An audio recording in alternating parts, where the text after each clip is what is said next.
You tell her to get away from me. She's crazy.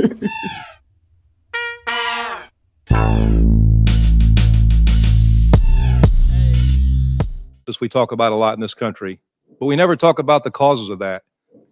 There's been studies done, increases in stress from working 7 days a week, 12 hours a day, you're sacrificing family life and things you want to pursue.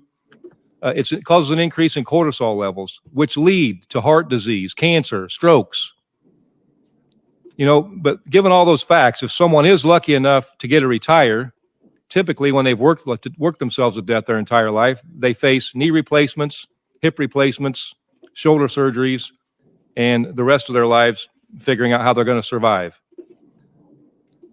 So, it's sad to say that in 1933, the U.S. Senate passed legislation to establish a 30-hour work week, but due to intense corporate opposition, that legislation failed. But in 1940, President Franklin Delano Roosevelt signed the Fair Labor Standards Act, establishing a 40-hour work week. 84 years ago, the 40-hour week was established. And since then, we've had a 400% increase in productivity, but nothing's changed.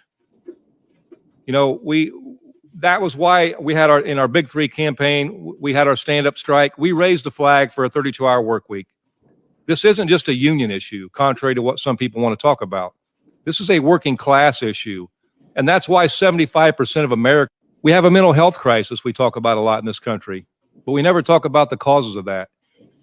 There's been studies done, increases in stress from working 7 days a week, 12 hours a day, you're sacrificing family life and things you want to pursue. It causes an increase in cortisol level. Yeah, man. Mental health crisis, maybe it has something to do with us stressing about paying our rent next month, maybe it has something to do with us doing a tedious job that we hate day in and day out.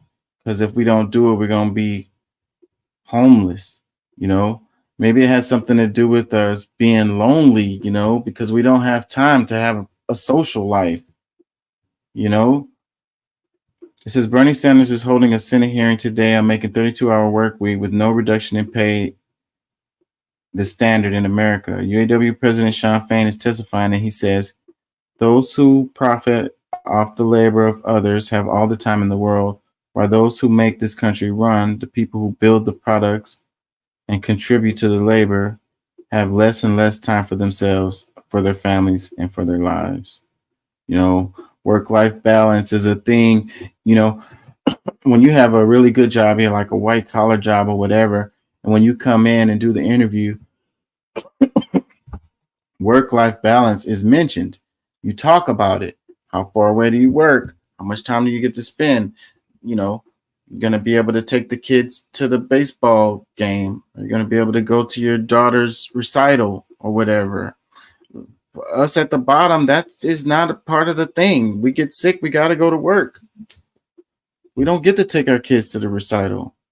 We got to go to work. Don't even have health care.